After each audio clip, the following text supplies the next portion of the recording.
ഇന്ന് നമ്മൾ കാണാൻ പോകുന്നത് 2022 പുറത്തിറങ്ങിയ ക്രൈം സസ്പെൻസ് ത്രില്ലർ മൂവിയായ ജോൺ ലൂതർ എന്ന ജയസൂര്യ ചിത്രത്തിന്റെ മുഴുവൻ കഥയാണ്. ദേവികുളം പോലീസ് സ്റ്റേഷനിലെ ഒരു പോലീസ് ഉദ്യോഗസ്ഥനായ ജോൺ ലൂതർ അദ്ദേഹത്തിന് ലഭിക്കുന്ന സീരിയൽ കില്ലിങ്ങിനെ കുറിച്ചുള്ള ഒരു കേസും തുടർന്ന് നടക്കുന്ന സംഭവങ്ങളുമാണ് ഈ മൂവിയിൽ കാണിച്ചിരിക്കുന്നത്. ആരാണ് ആ സീരിയൽ കില്ലർ എന്നും അവൻ എന്തിനാണ് ഇങ്ങനെ ചെയ്യുന്നതെന്നും നമ്മളെ ത്രില്ലടിപ്പിച്ച് പറയുന്ന ഈ സിനിമയുടെ കഥയിലോട്ട് പോകാം. അതിനു മുൻപായി ഇനിയും എൻ്റെ ചാനൽ സബ്സ്ക്രൈബ് ചെയ്യാത്തവരുണ്ടെങ്കിൽ ദയവായി സബ്സ്ക്രൈബ് ചെയ്ത് ഹെൽപ്പ് ചെയ്യണേ. മൂവിയുടെ ഓപ്പണിംഗ് സീനിൽ ട്രാവൽ ചെയ്യുന്ന ഒരു ബസ് കാണിക്കും. നിറയെ പാസഞ്ചേഴ്സുമായി ബസ് മലയിടുക്കുകളുള്ള ഒരു റോഡിലൂടെയാണ് സഞ്ചരിക്കുന്നത്. പെട്ടെന്ന് ഒരു വലിയ ശബ്ദത്തോടെ ബസ് വഴി സ്റ്റോപ്പായി പോകും. ടയർ പൊട്ടിയതാകുമെന്ന് കരുതി ഡ്രൈവറും ക്ലീനറും ബസ് ചെക്ക് ചെയ്യും. പക്ഷേ ടയറുകൾക്കൊന്നും ഒരു കുഴപ്പവുമില്ലാത്തതിനാൽ ബസ്സിന് എന്ത് പറ്റിയതാണെന്നോർത്ത് അവർ കൺഫ്യൂസ്ഡ് ആകുമ്പോൾ ബസ്സിനുള്ളിൽ നിന്നും ഒരു ലേഡി നിലവിളിക്കും. അവർ എന്തിനാണ് കരയുന്നതെന്നറിയാൻ എല്ലാവരും ഓടിക്കൂടുമ്പോൾ ബസ്സിന്റെ ഗ്ലാസ് വഴി ബ്ലഡ് ഒഴുകി വരുന്നത് അവർ കാണും. ബസ്സിന്റെ മുകളിൽ നിന്നും ബ്ലഡ് ഒഴുകി വരുന്നതിനാൽ എന്താണെന്നറിയാൻ ഒരാൾ ബസ്സിന് മുകളിൽ കയറി ചെക്ക് ചെയ്യുമ്പോൾ ഒരാളുടെ ഡെഡ് ബോഡി ബസ്സിന് മുകളിൽ കിടക്കുന്നത് കാണും. ഇവിടെയാണ് മൂവിയുടെ ടൈറ്റിൽ ജോൺ ലൂതർ എന്ന് കാണിക്കുന്നത്. നെക്സ്റ്റ് സീനിൽ നമ്മുടെ ഹീറോ ജോണിന്റെ ഫാമിലിയെ കാണിക്കും. നെക്സ്റ്റ് ഡേ ജോണിന്റെ സിസ്റ്ററിന്റെ എൻഗേജ്മെന്റ് ഫംഗ്ഷനാണ്. സോ അതിനായുള്ള ഒരുക്കത്തിലാണ് ആ ഫാമിലി. ജോൺ ഇതുവരെയും വീട്ടിലെത്താത്തതിനാൽ ജോണിന്റെ അച്ഛൻ ദേഷ്യത്തോടെ ജോണിനെ കുറിച്ച് സംസാരിക്കും. സ്വന്തം പെങ്ങളുടെ കല്യാണത്തിനേക്കാളും മുഖ്യം അവന് ജോലിയാണോ എന്നും ഈ വീട്ടിലെ ഒരു ഫംഗ്ഷനും അവൻ കൃത്യസമയത്തെത്തിയ ചരിത്രമില്ലെന്നും അച്ഛൻ ദേഷ്യത്തോടെ പറയും. ജോൺ വന്നില്ലെങ്കിൽ അത് വലിയ ഇഷ്യൂ ആകുമെന്ന് മനസ്സിലാക്കി വൈഫും ജോണിന് കോൾ ചെയ്യും. പക്ഷെ ജോൺ കോൾ അറ്റൻഡ് ചെയ്യില്ല. ഈ സമയം ജോൺ ഒരു ഹോസ്പിറ്റലിൽ അഡ്മിറ്റ് ആകുന്നത് കാണിക്കും. കൈക്ക് ചെറിയൊരു മുറിവ് പറ്റുന്നതിനാലാണ് ജോൺ ഹോസ്പിറ്റലിൽ എത്തുന്നത്. ഒരു പാർട്ടി നേതാവിനെ 3 പേര് ചേർന്ന് കുത്തിക്കൊല്ലും. അതിലൊരാളെ പിടിക്കുന്നതിനിടയിലാണ് ജോണിന് പരിക്ക് പറ്റുന്നത്. മറ്റു 2 പേരെയും ഉടനെ കണ്ടെത്തണമെന്നും ജോൺ അസിസ്റ്റന്റായ ഫിലിക്സിനോട് പറയും. ഇന്ന് രാത്രി തന്നെ എനിക്ക് വീട്ടിലെത്തണം. നാളെ എൻ്റെ സിസ്റ്ററിന്റെ എൻഗേജ്മെന്റ് ആണ്. സോ നിങ്ങൾ മറ്റു 2 കൊലയാളികൾക്കായി തിരച്ചിൽ നടത്തണമെന്നും ജോൺ പറയും. ഒരു ബസ്സിന് മുകളിൽ നിന്ന് ഡെഡ് ബോഡി കിട്ടിയെന്ന കേസും സ്റ്റേഷനിൽ എത്തും. ഒരു ബൈക്ക് ആക്സിഡന്റ് ഉണ്ടായി ബൈക്കിൽ നിന്നും ബോഡി തെറിച്ചു വീണതാണെന്ന് കോൺസ്റ്റബിൾ ജോണിനോട് പറയും. സംഭവ സ്ഥലത്ത് ചെന്ന് കാര്യം വിശദമായി അന്വേഷിക്കണമെന്ന് പറഞ്ഞ് ഹീറോ വീട്ടിലേക്ക് പോകും. പോകുന്ന വഴി ഹയർ ഓഫീസർ ഹീറോയ്ക്ക് കോൾ ചെയ്ത് ആ പാർട്ടി നേതാവിനെ കൊന്നവരെ പിടിച്ചോ എന്ന് ചോദിക്കും. ഒരാളെ കിട്ടിയെന്നും മറ്റു 2 പേർ ഒളിവിലാണെങ്കിലും ഉടനെ തന്നെ പിടിക്കുമെന്നും ജോൺ പറയും. വീട്ടിൽ താമസിച്ചെത്തുന്നതിനാൽ അച്ഛൻ ജോണിനോട് ദേഷ്യപ്പെടുന്നത് കാണിക്കും. സിസ്റ്ററിനെ കാണാനായി ജോൺ അവളുടെ റൂമിലെത്തും. താമസിച്ചു വന്നതിന് കാരണം പറഞ്ഞ് അവളെ സമാധാനപ്പെടുത്തി ഹീറോ റൂമിലെത്തുമ്പോൾ അതിലും കലിപ്പിലാണ് ഭാര്യ. ജോലി തിരക്കുകൾ പറഞ്ഞ് ജോൺ വൈഫിനെയും കൂളാക്കും. നെക്സ്റ്റ് ഡേ പള്ളിയിൽ വെച്ച് നല്ല രീതിയിൽ തന്നെ സിസ്റ്ററിന്റെ എൻഗേജ്മെന്റ് നടക്കും. അർജന്റായി ഹീറോയ്ക്ക് കോൾ വരുന്നതിനാൽ തന്നെ എൻഗേജ്മെന്റ് ഫംഗ്ഷൻ തീരുന്നതിന് മുൻപേ ഹീറോ തിരിച്ചു പോകും. ഫംഗ്ഷൻ കഴിഞ്ഞ് പോയാൽ മതിയെന്ന് ഭാര്യ പറയുമെങ്കിലും കുറച്ച് അർജന്റ് കേസാണ്, എനിക്ക് പോകണമെന്നൊക്കെ പറഞ്ഞ് ഹീറോ പോകും. സ്വന്തം കുടുംബത്തെക്കാളും എല്ലാത്തിനേക്കാളും ഹീറോ സ്നേഹിക്കുന്നത് അവന്റെ പ്രൊഫഷനെ തന്നെയാണ്. ബസ്സിൽ നിന്നും ഡെഡ് ബോഡി കിട്ടിയ കേസിനെ കുറിച്ച് ഫിലിക്സ് ഹീറോയോട് പറയും. CCTV ഫുട്ടേജിൽ നിന്നും ആ ബൈക്കിൽ 2 പേരുണ്ടായിരുന്നെന്ന് അവർക്ക് മനസ്സിലാകും. റെജിയും പ്രകാശനും. റെജിയുടെ ബോഡി മാത്രമാണ് പോലീസിന് ലഭിച്ചിരിക്കുന്നത്. പ്രകാശിന്റെ ബോഡി എവിടെ പോയെന്നോർത്തവർ കൺഫ്യൂസ്ഡ് ആകും. ചിലപ്പോൾ പ്രകാശ് ആക്സിഡന്റിൽ നിന്നും രക്ഷപ്പെട്ടു കാണുമോ എന്നും എങ്കിൽ അവനിപ്പോൾ എവിടെയാകുമെന്നും നമുക്കറിയണം. റെജിയുടെ ഒരു കൊലപാതകമാണെങ്കിൽ പ്രകാശ് ഇപ്പോൾ ജീവനോടെ ഉണ്ടെങ്കിൽ പ്രകാശിനും ഈ ആക്സിഡന്റിൽ പങ്കുണ്ടാകും. സോ റെജിയെക്കുറിച്ചും പ്രകാശിനെക്കുറിച്ചും നമുക്ക് ഡീറ്റെയിൽ ആയി അറിയണമെന്നും ജോൺ ഫിലിക്സിനോട് പറയും. വീണ്ടും സീനിയർ ഓഫീസർ ഹീറോയ്ക്ക് കോൾ ചെയ്ത് ഒളിവിലുള്ള പ്രതികളെക്കുറിച്ച് എന്തെങ്കിലും ഇൻഫർമേഷൻ ഉണ്ടോ എന്ന് ചോദിക്കും. അവർ ഒളിവിലുള്ള സ്ഥലം കണ്ടെത്തിയിട്ടുണ്ട്. അവരെ വാച്ച് ചെയ്യാൻ അവിടെ ഒരാളെ നിർത്തിയിട്ടുമുണ്ട്. ഉടനെ തന്നെ അവർ 2 പേരെയും കസ്റ്റഡിയിലെടുക്കുമെന്നും ഹീറോ പറയും. ആ കൊലപാതകികളിൽ ഒരാളുടെ വീടിന് മുൻപിലായി ജോൺ ഒരാളെ നോട്ട് ചെയ്യാൻ നിർത്തിയിരുന്നു. ആ പോലീസുകാരനെ വിളിച്ച് അവർ ആ വീട്ടിൽ വരുന്നുണ്ടോ എന്ന് കറക്റ്റായി ചെക്ക് ചെയ്ത് ഇൻഫോം ചെയ്യണമെന്നും ജോൺ പറയും. മരിച്ച റെജിയും പ്രകാശനും ലാസ്റ്റായി മീറ്റ് ചെയ്തയാളെ കണ്ടുപിടിച്ച് ജോൺ അയാളുടെ വീട്ടിലെത്തും. അവർ എന്തിനാണ് നിങ്ങളുടെ വീട്ടിലെത്തിയതെന്ന് ജോൺ ചോദിക്കുമ്പോൾ 2 പേരും ലാൻഡ് ബ്രോക്കേഴ്സാണ്. സോ ഒരു സ്ഥലക്കച്ചവടത്തിനെ കുറിച്ച് സംസാരിക്കാനാണ് അവരിവിടെ വന്നത്. അവർക്കിടയിൽ എന്തെങ്കിലും പ്രശ്നങ്ങൾ ഉണ്ടായിരുന്നോ എന്ന് ജോൺ ചോദിക്കും. അതിനെക്കുറിച്ചൊന്നും തനിക്ക് അറിയില്ലെന്നും അയാൾ പറയും. പ്രകാശ് പ്ലാൻ ചെയ്ത് ചിലപ്പോൾ രജിയെ കൊന്നതാകാം, അല്ലെങ്കിൽ ആ ആക്സിഡന്റിൽ രണ്ടുപേരും മരിച്ചിരിക്കും. പക്ഷേ എങ്കിൽ പ്രകാശിന്റെ ബോഡി എവിടെ? ഇതൊക്കെ ആലോചിച്ച് ഫിലിക്സും ജോണും വളരെ കൺഫ്യൂസ്ഡ് ആകും. ആ ആക്സിഡന്റ് നടന്നിടത്തു നിന്നും എടുത്ത ഫോട്ടോസൊക്കെ ജോൺ ചെക്ക് ചെയ്യും. ആ ബസ്സിലുണ്ടായിരുന്നവർ ആരെങ്കിലും ഫോട്ടോസോ വീഡിയോസോ എടുത്തിട്ടുണ്ടെങ്കിൽ അത് നമുക്ക് ആവശ്യമാണ്. സോ അന്ന് ആ ബസ്സിലുണ്ടായിരുന്ന പാസഞ്ചേഴ്സിനെ എല്ലാം വിളിച്ച് ആ ആക്സിഡന്റ് നടന്നപ്പോൾ ആരെങ്കിലും ഫോട്ടോസ് എടുത്തിരുന്നെങ്കിൽ അതൊക്കെ മെയിൽ ചെയ്യാൻ പറയണമെന്നും ഫിലിക്സിനോട് ജോൺ പറയും. ഫിലിക്സ് ആ പാസഞ്ചേഴ്സിന്റെ കയ്യിൽ നിന്നും അവരെടുത്ത ഫോട്ടോസും വീഡിയോസും ഒക്കെ ശേഖരിക്കും. ആ ഫോട്ടോസ് ഹീറോ ചെക്ക് ചെയ്യുമ്പോൾ അതിൽ ബസ്സിന് പുറകിലായി ഒരു പിക്കപ്പ് അവർ കാണും. ആ പിക്കപ്പിന്റെ ഒരു സൈഡ് മിറർ പൊട്ടിയ നിലയിലാണ്. സോ ഈ വണ്ടിയിൽ ഇടിച്ചായിരിക്കും ബൈക്ക് ആക്സിഡന്റ് ആയെന്നൊരു സംശയം ജോണിനുണ്ടാകും. ആ വഴിയിലെ മറ്റ് CCTV ഫുട്ടേജ് നോക്കുമ്പോൾ ആ ബൈക്കിന്റെ പുറകിലൂടെ ഈ പിക്കപ്പ് പോകുന്നത് അവർ കാണും. ആ പിക്കപ്പ് ആരുടെയാണെന്ന് മനസ്സിലാക്കി ഹീറോ അയാളെ മീറ്റ് ചെയ്ത് ആ ആക്സിഡന്റിനെ കുറിച്ച് ചോദിക്കും. ആദ്യമൊക്കെ അയാൾ ഒന്നും തുറന്നു പറയാത്തതിനാൽ അയാളെയും കൊണ്ടവർ സ്റ്റേഷനിലെത്തും. സ്റ്റേഷനിലെത്തിയ ഉടനെ ഫിലിക്സ് അയാളെ നല്ല രീതിയിൽ അടിച്ചതിനു ശേഷം സത്യം പറയാൻ പറയും. പോലീസിന്റെ കയ്യിൽ നിന്നും നല്ല രീതിയിൽ അടി കിട്ടുന്നതിനാൽ അയാൾ നടന്ന കാര്യങ്ങൾ പോലീസിനോട് പറയാൻ തുടങ്ങും. ആക്സിഡന്റ് നടന്ന അന്ന് രാത്രി ഇയാൾ വണ്ടിയിൽ വന്നുകൊണ്ടിരിക്കുന്നത് കാണിക്കും. നല്ല രീതിയിൽ മഴയും മഞ്ഞുമായതിനാൽ മറ്റു വണ്ടികളൊന്നും ക്ലിയറായി കാണാൻ അയാൾക്ക് കഴിയില്ല. അയാളുടെ വണ്ടിക്ക് മുന്നിൽ പോയിരുന്ന ബൈക്ക് പെട്ടെന്ന് ബ്രേക്ക് പിടിക്കും. ഇയാളുടെ വണ്ടി ആ ബൈക്കുമായി കൂട്ടിയിടിക്കും. വളരെ ഭയത്തോടെ അയാൾ വണ്ടിയിൽ നിന്നിറങ്ങി ബൈക്ക് മറിഞ്ഞു കിടന്നിടത്ത് വരും. ഒരാൾ രക്തമൊലിച്ച് വഴിയിൽ കിടക്കുന്നത് കണ്ട് രക്ഷപ്പെടണമെന്നുറപ്പിച്ച അയാൾ ഉടനെ അവിടെ നിന്നും പോകും. ആ യു-ടേൺ കഴിഞ്ഞ് ഞാൻ താഴേക്ക് വരുമ്പോഴാണ് ആ ബൈക്കിൽ നിന്നും ഒരാൾ ബസ്സിന് പുറത്തേക്ക് തിരിച്ചു വീണെന്നും മനസ്സിലാക്കുന്നത്. അറിഞ്ഞുകൊണ്ടല്ലെങ്കിലും ഞാൻ കാരണം രണ്ടുപേർ മരിച്ചല്ലോ എന്ന ഭയത്താൽ ഞാൻ ഉടനെ തന്നെ അവിടെ നിന്നും എസ്കേപ്പ് ആകാനാണ് ശ്രമിച്ചതെന്നും അയാൾ പറയും. പക്ഷെ എന്നാലും പ്രകാശിന്റെ ബോഡി മിസ്സിംഗ് ആണ്. അതെങ്ങനെയെന്ന് ഹീറോ ചിന്തിക്കും. വേറെ ഏതെങ്കിലും വണ്ടി അവർക്ക് പുറകിലായി ഉണ്ടായിരുന്നോ എന്ന് ഹീറോ ചെക്ക് ചെയ്യും. CCTVയിൽ ആദ്യം ഒരു ബൈക്കും അതിന് പുറകിലായി അവരെ ഇടിച്ച പിക്കപ്പും പിന്നെ ആ പിക്കപ്പിന് പുറകിലായി മറ്റൊരു പിക്കപ്പും പോകുന്നത് ഹീറോ നോട്ട് ചെയ്യും. ആ പിക്കപ്പിന് സൈഡ് നമ്പർ ഇല്ലാത്തതിനാൽ വണ്ടിയുടെ നമ്പർ കണ്ടുപിടിക്കാൻ അവർക്ക് കഴിയില്ല. ആ പാസഞ്ചേഴ്സ് എടുത്ത ഫോട്ടോയിൽ ഈ പിക്കപ്പ് പതിഞ്ഞിട്ടുണ്ടോ എന്ന് ഹീറോ ചെക്ക് ചെയ്യുമ്പോൾ ഒരു ഫോട്ടോയിൽ ഈ പിക്കപ്പും ആ പിക്കപ്പിനുള്ളിൽ പരിക്ക് പറ്റി രക്തം വാർന്നു കിടക്കുന്ന പ്രകാശിനെയും ഹീറോ കാണും. സോ ഇനി ആ പിക്കപ്പ് ആരുടെയാണെന്ന് കണ്ടെത്തണമെന്ന് കരുതി അവർ അന്വേഷിക്കാൻ തുടങ്ങും.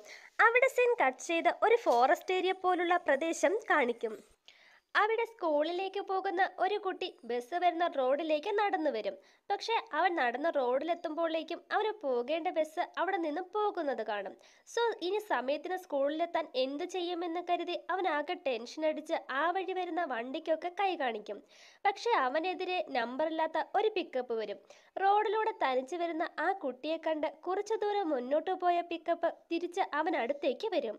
ലിഫ്റ്റിനായി അവൻ കൈ കാണിക്കുമ്പോൾ പിക്കപ്പ് സ്റ്റോപ്പ് ചെയ്ത് ആ കുട്ടിയെയും വണ്ടിയിൽ കയറ്റും. നെക്സ്റ്റ് ഡേ ഹീറോ ആ കുട്ടി നടന്നു വന്ന റോഡിൽ നിൽക്കുന്നത് കാണിക്കും. ആ കുട്ടിയും മിസ്സിംഗ് ആണ്. ആ കുട്ടിയുടെ പേരൻസിനെ മീറ്റ് ചെയ്ത് ഹീറോ അവനെക്കുറിച്ച് ചോദിച്ചറിയും. ഒരാഴ്ചയായി സ്കൂൾ ബസ് ഇല്ലാത്തതിനാലാണ് കുട്ടി പ്രൈവറ്റ് ബസ്സിൽ പോയിക്കൊണ്ടിരുന്നത്. കുട്ടിയെ കാണാതായ അന്നും സ്കൂളിലേക്കായി അവൻ പോയതാണെന്നും പേരൻസ് പറയും. യാതൊരു എവിഡൻസും കിട്ടാതെ ജോൺ ആകെ കുഴപ്പത്തിലാകും. പ്രകാശിനും ഈ കുട്ടിയുടെ ഫാമിലിയിലേക്കും എന്തെങ്കിലും ബന്ധമുണ്ടോ എന്നവർ ചെക്ക് ചെയ്യും. പക്ഷെ അവർ രണ്ടുപേരുമായി ഒരു ബന്ധവുമില്ല. ഒരു കണക്ഷനുമില്ലാതെയാണ് ഇപ്പോൾ രണ്ടുപേർ മിസ്സിംഗ് ആയിരിക്കുന്നത്. കുട്ടിയുടെ ഫോട്ടോ കാണിച്ച് അവർ പലയിടത്തും അന്വേഷിക്കുമെങ്കിലും ഒരു തെളിവുകളും ലഭിക്കില്ല. പാർട്ടി നേതാവിനെ കൊന്ന ഒളിവിൽ പോയ രണ്ടുപേർ ഒരു പള്ളിയിലെ ധ്യാനത്തിലുണ്ടെന്ന് ജോണിന് ഇൻഫർമേഷൻ ലഭിക്കും. ജോണും ഫിലിക്സും നേരെ ആ ചർച്ചിലെത്തി ആ ചർച്ചിലെ ഫാദർമാരോട് അവരെക്കുറിച്ച് അന്വേഷിക്കുമ്പോൾ ഫുഡ് കഴിക്കാനായി തുടങ്ങുന്ന അവരെ കാണും. പോലീസിനെ കണ്ടയുടൻ അവർ അവിടെ നിന്നും രക്ഷപ്പെട്ടോടും. അവരെ ഫോളോ ചെയ്യുന്ന ജോണും ഫിലിക്സും അവരെ പിടികൂടാൻ ശ്രമിക്കും. അവരുമായി നല്ലൊരു ഫൈറ്റ് തന്നെ നടക്കും. ഒരു ഘട്ടത്തിൽ ആ പ്രതികളിൽ ഒരാൾ ട്യൂബ് ലൈറ്റ് കൊണ്ട് ഹീറോയുടെ തലയ്ക്കടിക്കും. മറ്റൊരാൾ വേറൊരു ട്യൂബ് ലൈറ്റ് എടുത്ത് തലയുടെ മറുവശത്തും അടിക്കും. ഹീറോയ്ക്ക് നല്ല രീതിയിൽ പരിക്ക് പറ്റി ബ്ലീഡ് ആകുമെങ്കിലും ഒരു തരത്തിൽ അവരെ അറസ്റ്റ് ചെയ്ത് ഹീറോ സ്റ്റേഷനിലെത്തിക്കും. സ്റ്റേഷനിലെത്തിച്ച് ആർക്ക് വേണ്ടിയാണ് നിങ്ങൾ ആ പാർട്ടി നേതാവിനെ കൊന്നതെന്ന് ചോദിച്ച് അടിക്കാൻ തുടങ്ങും. ഈ സമയം ഹീറോയുടെ ഫോൺ റിംഗ് ചെയ്യും. ഫോൺ റിംഗ് ചെയ്യുന്നു സാർ, ഫോൺ എടുക്കാൻ ഫിലിക്സ് ജോണിനോട് പറയുമ്പോൾ ജോൺ ഫോൺ എടുത്ത് സംസാരിക്കുമെങ്കിലും ഹീറോയ്ക്ക് ഒന്നും കേൾക്കാൻ കഴിയില്ല. ഇപ്പോഴാണ് ചെവിയിൽ നിന്ന് രക്തം വരുന്നത് ഹീറോ ശ്രദ്ധിക്കുക. ഉടനെ തന്നെ ഹീറോ തല ചുറ്റി നിലത്തേക്ക് വീഴുന്നതോടെ ആ സീനും അവസാനിക്കും. നെക്സ്റ്റ് സീനിൽ ഒരു ഹോസ്പിറ്റലിലാണ് കാണിക്കുന്നത്. ഹീറോ ഹോസ്പിറ്റലിലാണെന്നറിഞ്ഞ് അച്ഛനും അമ്മയും ഭാര്യയും ഒക്കെ ഹോസ്പിറ്റലിലെത്തും. ഹീറോയുടെ റൈറ്റ് ചെവി ഒട്ടും തന്നെ കേൾക്കാൻ കഴിയില്ലെന്നും ലെഫ്റ്റ് സൈഡിൽ 20% മാത്രമേ കേൾവിയുള്ളെന്നും ഡോക്ടർ ജോണിന്റെ അച്ഛനോട് പറയും. സോ എല്ലാവരും വളരെ വിഷമത്തിലാകും. ഡോക്ടർ ഹീറോയുടെ കേൾവി ചെക്ക് ചെയ്യുന്നത് കാണിക്കും. കേൾവി ശക്തി പോയ കാര്യം ഡോക്ടർ ഹീറോയോട് പറയും. പക്ഷെ ഇതൊന്നും വലിയ കാര്യമാക്കാതെ ഞാൻ നെക്സ്റ്റ് ഡേ മുതൽ ഡ്യൂട്ടിയിൽ ജോയിൻ ചെയ്തോട്ടെ എന്ന് ഹീറോ ഡോക്ടറിനോട് ചോദിക്കുമ്പോൾ കുറച്ചുകൂടെ റെസ്റ്റ് എടുത്തതിനു ശേഷം ജോയിൻ ചെയ്താൽ മതിയെന്ന് ഡോക്ടറും പറയും. കേൾവി ശക്തി പോയത് ഹീറോയെ എത്രത്തോളം ബാധിക്കുന്നുണ്ടെന്ന് ഒരു സോങ്ങിലൂടെ കാണിക്കും. പോകെ പോകെ ആകെ ദുഃഖത്തിലാകുന്ന ഹീറോയെ ഭാര്യ സമാധാനിപ്പിക്കും. ഹീറോയുടെ വെക്കുന്നതിനാൽ ഒരു 50% കൂടി ഹീറോയ്ക്ക് കേൾവി ശക്തി കൂടുതൽ കിട്ടും. അച്ഛൻ ഒരു റെക്കോർഡറും ഹീറോയ്ക്ക് ഗിഫ്റ്റായി കൊടുക്കും. അവിടെ സീൻ കട്ട് ചെയ്ത് ഒരു ലേഡിയെ കാണിക്കും. നേർച്ചയ്ക്കായി അവർ വീടുകൾ കയറി നേർച്ച ചോദിക്കും. ഒരു കാടിനടുത്തുള്ള വീട്ടിൽ കയറി അവർ ആരെങ്കിലും ഉണ്ടോ, ഞാൻ നേർച്ചയ്ക്കായി വന്നതാണെന്ന് പറയും. പക്ഷെ ആ വീട്ടിൽ നിന്നും ആരും പുറത്തേക്ക് വരുന്നില്ലെങ്കിലും ആ സീരിയൽ കില്ലറുടെ പിക്കപ്പ് പുറത്ത് കിടക്കുന്നത് കാണിക്കും. ആ ലേഡിക്ക് എന്ത് പറ്റിയെന്ന് കാണിക്കാതെ നെക്സ്റ്റ് സീനിൽ ആ ലേഡിയും മിസ്സിംഗ് ആണെന്ന കംപ്ലൈന്റ് പോലീസിന് ലഭിക്കും. ഇതുവരെയും 3 പേർ മിസ്സിംഗ് ആയിട്ടുണ്ട്. പക്ഷെ പോലീസിന് ഇതുവരെയും ഒരു തെളിവുകളും ലഭിച്ചിട്ടുമില്ല. ഇത് മീഡിയ ഏറ്റെടുക്കുകയും വലിയ ഇഷ്യൂ ആക്കുകയും ചെയ്യും. ഈ സംഭവങ്ങളൊക്കെ ന്യൂസിലൂടെ ഹീറോയും കാണും. സോ എത്രയും പെട്ടെന്ന് ജോയിൻ ചെയ്യണമെന്ന് ഹീറോ തീരുമാനിക്കും. ജോയിൻ ചെയ്യുന്ന കാര്യത്തെക്കുറിച്ച് ഹീറോ അച്ഛനോട് സംസാരിക്കുന്നു. അച്ഛനും വളരെ ഹാപ്പിയായി ധൈര്യപൂർവ്വം നീ നിന്റെ ജോലി ചെയ്യാൻ പറയും. സോ നെക്സ്റ്റ് ഡേ തന്നെ ഹീറോ ഡ്യൂട്ടിയിൽ ജോയിൻ ചെയ്യും. ഈ ഒരു അവസ്ഥയിൽ കേസിന്റെ ബാക്കി അന്വേഷണം നിന്നെ കൊണ്ട് സാധിക്കുമോ എന്ന് ഹയർ ഓഫീസർ ചോദിക്കുമ്പോൾ കഴിയുമെന്നും ചിലപ്പോൾ എൻ്റെ ജീവിതത്തിൽ ലാസ്റ്റ് കേസാകും ഇത്. സോ എനിക്ക് തന്നെ ഈ കേസ് അന്വേഷിക്കണമെന്നും ഹീറോ പറയും. 3 പേരെയും ഒരാളാണോ കടത്തിയിരിക്കുന്നതെന്ന് ഫസ്റ്റ് കണ്ടെത്തണമെന്ന് ഹീറോ ഫിലിക്സിനോട് പറയും. സെയിം പാറ്റേൺ ഇല്ലാതെ സിമിലാരിറ്റീസ് ഇല്ലാതെ വ്യത്യസ്തമായ രീതിയിലാണ് 3 പേരും കാണാതായിരിക്കുന്നത്. ലാസ്റ്റ് കാണാതായ ലേഡി അവസാനമായി ആരെയാണ് കണ്ടതെന്ന് കണ്ടുപിടിച്ച് ഹീറോ ആ വീട്ടിലേക്ക് ചെല്ലും. ഫോറസ്റ്റ് ഏരിയയിലുള്ള ഒരു വീട്ടിലാണ് ആ ലേഡി ലാസ്റ്റ് നേർച്ചയ്ക്കായി ചെന്നത്. ആ കാര്യങ്ങളെക്കുറിച്ചൊക്കെ അവർ ഹീറോയോട് സംസാരിച്ചു കൊണ്ടിരിക്കുമ്പോൾ ഈ ഏരിയയിൽ വേറെ വീടുകളുണ്ടോ എന്ന് ഹീറോ ചോദിക്കും. ഇവിടെ വേറെ വീടുകളൊന്നുമില്ല, പക്ഷെ തൊട്ടപ്പുറത്തായി ഒരു ഗോഡൌൺ ഉണ്ടെന്ന് ആ വീട്ടുകാർ ഹീറോയോട് പറയും. ആ കില്ലറിന്റെ വണ്ടിയുടെ ഫോട്ടോ കാണിച്ച് ഈ പിക്കപ്പ് നിങ്ങളിവിടെ കണ്ടിട്ടുണ്ടോ എന്ന് ഹീറോ ചോദിക്കുമ്പോൾ സാർ ഇവിടെ അടുത്തുണ്ടെന്ന് പറഞ്ഞ ആ ഗോഡൌണിൽ ഈ വണ്ടി ഇടയ്ക്ക് ഞങ്ങൾ കണ്ടിട്ടുണ്ടെന്ന് അവർ പറയും. ആ ഗോഡൌണിലെത്തി ചെക്ക് ചെയ്യാനായി അവർ അവിടെ എത്തും. അവിടെ ആരും തന്നെ ഇല്ലാത്തതിനാൽ ഹീറോ ആ ഗോഡൌണിന്റെ ഓണറിനെ മീറ്റ് ചെയ്യാൻ തീരുമാനിക്കും. കുഴൽക്കിണറുകൾ കുത്തുന്നതും മണലും മിറ്റിലും വിൽക്കുന്നതുമായ ഒരാളായിരുന്നു ആ ഗോഡൌണിന്റെ ഓണർ. ഹീറോ ഗോഡൌൺ ഓണറിനെ മീറ്റ് ചെയ്ത് കാര്യങ്ങൾ ചോദിച്ചറിയും. അയാൾ പറയുന്നതൊന്നും ഹീറോയ്ക്ക് വ്യക്തമായി കേൾക്കാൻ കഴിയാത്തതിനാൽ റെക്കോർഡർ ഓൺ ചെയ്ത് റെക്കോർഡിൽ പറയുന്നതൊക്കെ റെക്കോർഡ് ചെയ്ത് വെച്ചതിന് ശേഷമാണ് ഹീറോ അവർ പറയുന്നത് വ്യക്തമായി മനസ്സിലാക്കുന്നത്. ആ ഗോഡൌണിൽ ആരെങ്കിലും താമസിക്കുന്നുണ്ടോ എന്ന് ഹീറോ ചോദിക്കുമ്പോൾ ചിലപ്പോൾ എൻ്റെ തൊഴിലാളികൾ അവിടെ താമസിക്കാറുണ്ടെന്ന് അയാൾ പറയും. അയാളുടെ കമ്പനിയിലുള്ള വണ്ടികളിൽ പോലീസ് അന്വേഷിക്കുന്ന പിക്കപ്പ് ഉണ്ടോ എന്ന് അവർ ചെക്ക് ചെയ്യും. അവിടെ നിന്നും അവർ അന്വേഷിച്ചെത്തിയ ആ സീരിയൽ കില്ലറുടെ വണ്ടിയും ഹീറോ കണ്ടെത്തും. ഈ വണ്ടി ആരാണ് ഓടിക്കുന്നതെന്ന് ഹീറോ ചോദിക്കുമ്പോൾ റെഗുലറായി ഒരാൾ തന്നെ ഓടിക്കാറില്ല, എൻ്റെ ജോലിക്കാർ മാറി മാറിയാണ് ഓടിക്കാറ്. എങ്കിലും കൂടുതലായി ഈ വണ്ടി ഓടിക്കുന്നത് വെങ്കട്ട് എന്നൊരു ജോലിക്കാരനാണെന്നും അയാൾ പറയും. വെങ്കട്ട് ആ ഗോഡൌണിൽ താമസിക്കാറുണ്ടോ എന്ന് ഹീറോ ചോദിക്കും. വെങ്കട്ട് ഇടയ്ക്കിടയ്ക്ക് ആ ഗോഡൌണിൽ താമസിക്കാറുണ്ടെന്നും അയാൾ പറയും. എനിക്ക് ആ ഗോഡൌൺ തുറന്ന് ചെക്ക് ചെയ്യണമെന്ന് ഹീറോ പറയുന്നതിനാൽ അയാൾ ഗോഡൌൺ ഓപ്പൺ ചെയ്ത് ഹീറോയെ കാണിക്കും. ആ ഗോഡൌണിൽ കൊലപാതകങ്ങൾ നടന്നതിൻ്റെ എന്തെങ്കിലും തെളിവുകൾ ഉണ്ടോ എന്ന് അവരെല്ലാം സെർച്ച് ചെയ്യും. ടേബിളിലിരിക്കുന്ന ഒരു ലാമ്പ് ലൈറ്റിൽ രക്തത്തിൻ്റെ കറ ഹീറോ കാണും. ടേബിളിൽ നിന്ന് നീളമുള്ള തലമുടിയും അവർക്ക് ലഭിക്കും. അതൊക്കെ ചെക്ക് ചെയ്യാനായി ഹീറോ ഫോറൻസിക് വിളിപ്പിക്കും. വെങ്കട്ട് തന്നെയാണ് കില്ലർ എന്നുറപ്പിച്ച് ഹീറോ വെങ്കട്ടിനെ കുറിച്ച് അയാൾ ചോദിക്കുമ്പോൾ വെങ്കട്ട് ജോലിക്ക് വന്നിട്ട് കുറച്ച് മാസങ്ങളെ ആയുള്ളൂ. വെങ്കട്ടിൻ്റെ അമ്മാവൻ പ്രസാദ് നേരത്തെ മുതൽ എൻ്റെ അടുത്താണ് ജോലി ചെയ്തിരുന്നത്. പ്രസാദ് തന്നെയാണ് വെങ്കട്ടിനെ എനിക്ക് പരിചയപ്പെടുത്തി തന്നതും ഇവിടെ ജോലിക്ക് ചേർത്തതുമെന്ന് പറയും.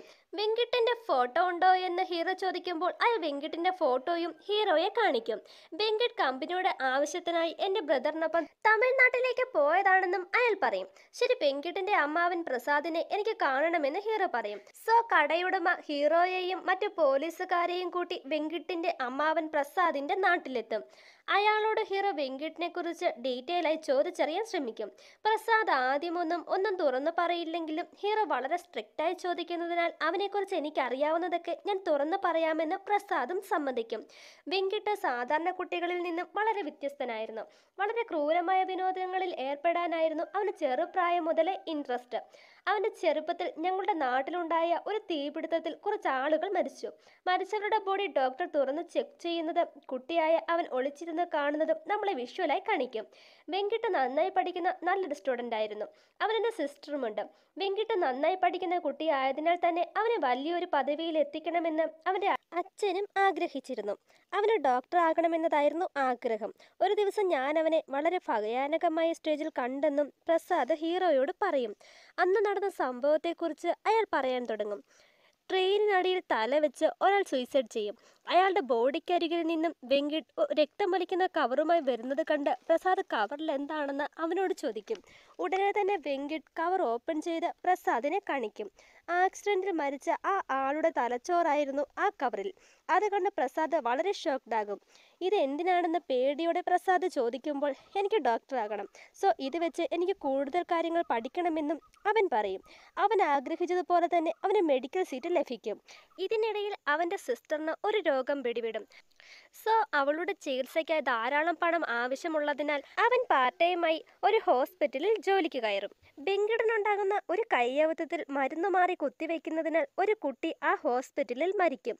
ഡോക്ടർ മരുന്ന് മാറി കുത്തിയതാണ് മരണകാരണമെന്ന് മനസ്സിലാക്കുന്ന ആ കുട്ടിയുടെ പേരൻസ് അത് വലിയ ഇഷ്യൂ ആക്കും. പഠനം പൂർത്തിയാക്കാതെ ഡോക്ടറായി ജോലി ചെയ്ത വെങ്കിടിനെ പോലീസ് അറസ്റ്റ് ചെയ്യും. സോ 5 വർഷം അവന് ജയിൽ ശിക്ഷ കിട്ടും. അനിയത്തിക്ക് പ്രോപ്പറായ ട്രീറ്റ്മെന്റ് കിട്ടാത്തതിനാൽ തന്നെ രോഗം കൂടി അവന്റെ അനിയത്തിയും മരിക്കും. ആ ദുഃഖത്തിൽ വെങ്കിടിന്റെ അച്ഛനും അമ്മയും ആത്മഹത്യയും ചെയ്യും. എല്ലാവരും നഷ്ടപ്പെട്ട വെങ്കിട് നോർമലാകാൻ കുറെ കാലങ്ങൾ വേണ്ടി വന്നു. ജീവിക്കാൻ വേണ്ടി ഒരു പണി അന്വേഷിച്ച് നടന്ന അവനെ ഞാൻ ജോലി ചെയ്യുന്നിടത്ത് ഇൻട്രൊഡ്യൂസ് ചെയ്ത് ജോലി മേടിച്ചു നൽകിയതെന്നും പ്രസാദ് അവരോട് പറയും. പ്രകാശൻ മിസ്സായ ദിവസം എന്താണ് നടന്നതെന്നും പ്രസാദ് അവരോട് പറയും. നല്ല മഴയുള്ള ഒരു ദിവസം ഞാനും വെങ്കിടും പിക്കപ്പിൽ വന്നുകൊണ്ടിരിക്കുമ്പോൾ ബൈക്ക് ആക്സിഡന്റായി പ്രകാശ് നിലത്ത് കിടക്കുന്നത് അവർ കാണും. പ്രകാശിന് ജീവനുണ്ടെന്ന് മനസ്സിലാക്കി വെങ്കിടും പ്രസാദും കൂടി അയാളെ വണ്ടിയിൽ കയറ്റി അടുത്തുള്ള ഹോസ്പിറ്റലിലേക്ക് കൊണ്ടുപോകാൻ തുടങ്ങും. പക്ഷെ പോകുന്ന വഴി തന്നെ പ്രകാശ് മരിക്കും. നടന്ന വിഷയങ്ങളെല്ലാം പറഞ്ഞ് നമുക്ക് ഇയാളെ ഹോസ്പിറ്റലിൽ എത്തിക്കാമെന്ന് പ്രസാദ് പറയുമ്പോൾ വെങ്കിട് അയാൾ പറയുന്നതൊന്നും കേൾക്കാതെ അവരുടെ കമ്പനി ഗോഡൌണിലേക്ക് വണ്ടി തിരിച്ചുവിടും. ഗോഡൌണിൽ എത്തുന്നതിന് മുൻപ് തന്നെ പ്രസാദിനെ വെങ്കിട് വഴിയിൽ ഇറക്കി വിടുകയും ചെയ്യും. നെക്സ്റ്റ് ഡേ ഞാൻ അവനെ കാണുമ്പോൾ അവൻ വളരെ ഹാപ്പി ആയിരുന്നെന്നും പ്രസാദ് പറയും. പിന്നെ അവൻ്റെ സ്വഭാവത്തിൽ എന്തൊക്കെയോ മാറ്റം കണ്ട ഞാൻ സംശയത്തോടെ ഒരു ദിവസം രാത്രി വെങ്കിട് താമസിക്കാറുള്ള ആ ഗോഡൌണിൽ എന്താണ് നടക്കുന്നതെന്ന് നോക്കിയപ്പോൾ ഒരു സ്കൂൾ കുട്ടിയെ കടത്തിക്കൊണ്ടുവന്ന് അവൻ്റെ ശരീരം കീറി മുറിച്ച് രസിക്കുന്ന വെങ്കിടിനെയാണ് അവിടെ കണ്ടത്. ഇത് കണ്ട് വളരെ ഭയത്തോടെ ഞാൻ ഉടനെ തന്നെ അവിടെ നിന്നും ഓടി രക്ഷപ്പെട്ടെന്നും ഈ കാരണത്താലാണ് അവിടുത്തെ ജോലി വേണ്ടെന്ന് വെച്ച് ഞാൻ എൻ്റെ നാട്ടിലേക്ക് തിരികെ പോകുന്നതെന്നും പ്രസാദ് പറയും. ഇത് പറഞ്ഞുകൊണ്ടിരിക്കുമ്പോൾ തന്നെ അയാൾക്ക് ബ്രീത്തിങ് പ്രോബ്ലം ഉണ്ടാകുന്നതിനാൽ ഹീറോയും മറ്റു പോലീസുകാരും പ്രസാദിനെ അടുത്തുള്ള ഒരു ഹോസ്പിറ്റലിൽ എത്തിക്കും. വെങ്കിട് വളരെ ഡേഞ്ചറസ് ആയ ഒരു ക്രിമിനലാണ്. സോ തന്ത്രപൂർവ്വം നമുക്ക് അവനെ ഇവിടെ എത്തിക്കണമെന്ന് ഹീറോ പറയും. വെങ്കിടിനെ ജോലി ചെയ്യുന്ന ഓണറിന്റെ അനിയനോടൊപ്പമാണ് വർക്കിന്റെ ആവശ്യത്തിനായി ഇപ്പോൾ തമിഴ്നാടിന് പോയിരിക്കുന്നത്. സോ അയാളെ കൊണ്ട് ജോൺ ബ്രദറിനെ വിളിപ്പിച്ച് ഇന്ന് തന്നെ നിങ്ങൾ തിരിച്ചെത്തണമെന്ന് പറയിപ്പിക്കും. പ്രസാദിനൊപ്പം ഒരു പോലീസുകാരനെയും ഹീറോ നിർത്തിയിരുന്നു. പ്രസാദിന്റെ ഇപ്പോഴത്തെ കണ്ടീഷനെ കുറിച്ച് ഹീറോ ആ പോലീസുകാരനോട് വിളിച്ചന്വേഷിക്കും. കില്ലർ ആരാണെന്ന് കണ്ടെത്തിയെങ്കിലും മിസ്സിംഗ് ആയ 3 പേരുടെയും ബോഡികൾ കണ്ടെത്താൻ ഹീറോയ്ക്ക് കഴിഞ്ഞിട്ടില്ല. സോ ഹീറോ അതിനെക്കുറിച്ച് തല പുകഞ്ഞ് ആലോചിക്കും. കുഴൽക്കിണർ കുത്തുന്ന ജോലിയാണ് വെങ്കിട് ചെയ്യാറ്. വെള്ളം കിട്ടാത്ത കിണറുകൾ നിങ്ങൾ എന്ത് ചെയ്യുമെന്ന് ഹീറോ അയാളോട് ചോദിക്കുമ്പോൾ അതൊക്കെ ഞങ്ങൾ മൂടിക്കളയാറാണ് പതിവെന്ന് പറയും. ആ 3 പേരെയും കാണാതായ സമയത്ത് 3 കിണർ മൂടിയിട്ടുണ്ട്. സോ ബോഡികൾ ആ കിണറിനുള്ളിൽ തന്നെയാകും വെങ്കിട് ഡിസ്പോസ് ചെയ്തിരിക്കുന്നതെന്ന് ഹീറോയ്ക്ക് മനസ്സിലാകും. ഹീറോ ചിന്തിച്ചതുപോലെ തന്നെ ആ കിണറുകൾക്കുള്ളിൽ നിന്നും കാണാതായ 3 പേരുടെയും ബോഡികൾ ലഭിക്കും. വെങ്കിട് മെഡിക്കൽ പഠിച്ച വർഷത്തെ ലിസ്റ്റുകൾ ഹീറോ പരിശോധിക്കുമ്പോൾ അത് വെങ്കിട് എന്നൊരാളുടെ പേരില്ലെന്ന് ഹീറോയ്ക്ക് കൺഫേം ആകും. വീണ്ടും ആ ലിസ്റ്റ് ഹീറോ ചെക്ക് ചെയ്യുമ്പോൾ പെട്ടെന്ന് ഹീറോ ഷോക്ക്ഡ് ആകും. കാരണം ആ ലിസ്റ്റിൽ വെങ്കിടിന്റെ പേരിന് പകരം വെങ്കിടിന്റെ അമ്മാവൻ പ്രസാദിന്റെ പേരാണ്. അപ്പോൾ പ്രസാദ് തന്നെയാണ് ആ ഡോക്ടർ എന്നും ആ കില്ലർ എന്നും ഹീറോയ്ക്ക് മനസ്സിലാകും. ഈ കാര്യം പറയാനായി പ്രസാദിന്റെ കൂടെ നിൽക്കുന്ന പോലീസുകാരനെ ഹീറോ കോൾ ചെയ്യും. വെങ്കടല്ല, പ്രസാദാണ് ആ സീരിയൽ കില്ലർ. സോ അയാൾ രക്ഷപ്പെടാതെ നോക്കണമെന്നും ഞങ്ങൾ ഉടനെ അവിടെ എത്തുമെന്നും ഹീറോ പറയും. പ്രസാദ് ആ റൂമിൽ തന്നെ ഉണ്ടോ എന്നറിയാനായി ആ പോലീസുകാരൻ റൂമിലെത്തുമ്പോൾ പ്രസാദ് രക്ഷപ്പെട്ടെന്ന് അയാൾക്ക് മനസ്സിലാകുകയും ഇത് ഹീറോയോട് പറയുകയും ചെയ്യും. പക്ഷെ കോൾ കട്ടായതിനു ശേഷം പ്രസാദ് പുറകിലൂടെ വന്ന് അയാളെ അറ്റാക്ക് ചെയ്യുന്നത് കാണിക്കും. വെങ്കടന്റെ കഥയാണെന്ന് പറഞ്ഞ് പ്രസാദ് പറഞ്ഞ കാര്യങ്ങളെല്ലാം പ്രസാദിന്റെ റിയൽ ലൈഫാണ്. സോ അതൊക്കെ വീണ്ടും കാണിക്കും. പെട്ടെന്ന് തന്നെ ഹോസ്പിറ്റലിലെത്തുന്ന ഹീറോ അവിടെയെല്ലാം പ്രസാദിനെ അന്വേഷിക്കും. കൂടെ ഉണ്ടായിരുന്ന പോലീസുകാരനും മിസ്സിംഗ് ആണ്. അവിടെ നിന്നും കുറച്ചു മാറി ഒരു ബോഡി കിട്ടിയെന്ന് ഹീറോയ്ക്ക് ഇൻഫർമേഷൻ ലഭിക്കും. അത് ആ പോലീസുകാരന്റെ ആകുമോ എന്ന് ഭയന്ന് ഹീറോ കൂടെയുള്ളവരെ ആ ബോഡി ചെക്ക് ചെയ്യാൻ അയക്കും. ആ ഹോസ്പിറ്റലിനുള്ളിൽ തന്നെ ഒരു റൂമിൽ ആ പോലീസുകാരനെ മയക്കി കിടത്തിയതിനു ശേഷം പ്രസാദ് അയാളുടെ ശരീരവും കീറി മുറിക്കാൻ തുടങ്ങുമ്പോൾ ഹീറോയും അവിടെ എത്തും. ഹീറോയെ കണ്ട് പ്രസാദ് അവിടെ ഒളിച്ചിരുന്ന കൂടെയുള്ള പോലീസുകാരനെ അറ്റാക്ക് ചെയ്യും. പ്രസാദിനെ കണ്ടെത്താൻ ഹീറോയും ട്രൈ ചെയ്യും. പക്ഷെ അയാൾ പതിയിരുന്ന് ഹീറോയെയും അറ്റാക്ക് ചെയ്യാൻ തുടങ്ങും. ഒരു ഘട്ടത്തിൽ ഹീറോ അയാളുമായി ജനൽ ഗ്ലാസ് പൊട്ടിച്ചുകൊണ്ട് താഴേക്ക് വീഴും. ആ വീഴ്ചയിൽ ഹീറോയ്ക്ക് നല്ല രീതിയിൽ പരിക്കു പറ്റും. പക്ഷേ അത്രയധികം പരിക്കു പറ്റാത്തതിനാൽ തന്നെ പ്രസാദ് അവിടെ നിന്നും തൊട്ടടുത്തുള്ള കാട്ടിലേക്ക് ഓടിക്കയറി രക്ഷപ്പെടാൻ ശ്രമിക്കും. അവനെ പിടിക്കാനായി ഹീറോയും ഫോളോ ചെയ്യും. അവർ രണ്ടുപേരും തമ്മിൽ വീണ്ടും നല്ല രീതിയിൽ ഫൈറ്റ് നടക്കും. അവിടെ സീൻ കട്ട് ചെയ്ത് ഫിലിക്സും മറ്റു പോലീസുകാരും ഹീറോയെ അന്വേഷിച്ച് ഹോസ്പിറ്റലിലെത്തും. ജനല് വഴി അവർ താഴേക്ക് ചാടിയെന്ന് മനസ്സിലാകുന്ന ഫിലിക്സ് ഹീറോയെ അന്വേഷിച്ച് ആ കാട്ടിലൂടെ തന്നെ പോകും. ഹീറോയ്ക്ക് കാത് കേൾക്കാത്തതിനാൽ അയാൾ ഒളിച്ചിരുന്ന് ഹീറോയെ വീണ്ടും വീണ്ടും അറ്റാക്ക് ചെയ്യും. പുറകിലൂടെ വന്ന് അയാൾ ഒരു തുണി കൊണ്ട് ഹീറോയുടെ കഴുത്ത് മുറുക്കി കൊല്ലാൻ തുടങ്ങും. പക്ഷെ ഹീറോ ഒരു വിധേന അതിൽ നിന്നും രക്ഷപ്പെട്ട് ആ തുണി കൊണ്ട് തന്നെ പ്രസാദിന്റെ കഴുത്തിൽ മുറുക്കി അവനെ കൊല്ലും. അയാൾ മരിച്ച ഉടനെ ഹീറോയും നിലത്തേക്ക് വീഴും. ശ്വസിക്കാൻ പോലും ഹീറോയ്ക്ക് ബുദ്ധിമുട്ടാകും. പ്രസാദ് ഹീറോയെ മരിക്കത്തക്ക രീതിയിൽ തന്നെ അറ്റാക്ക് ചെയ്തിരുന്നു. കുറച്ച് മിനിറ്റുകൾക്കുള്ളിൽ ഹീറോയും മരിക്കുമെന്ന നിലയിലെത്തും. ഫിലിക്സ് ഹീറോയെ ആ കാട്ടിലൊക്കെ തേടുമെങ്കിലും ഹീറോ എവിടെയാണെന്ന് കണ്ടെത്താൻ ഫിലിക്സിന് കഴിയില്ല.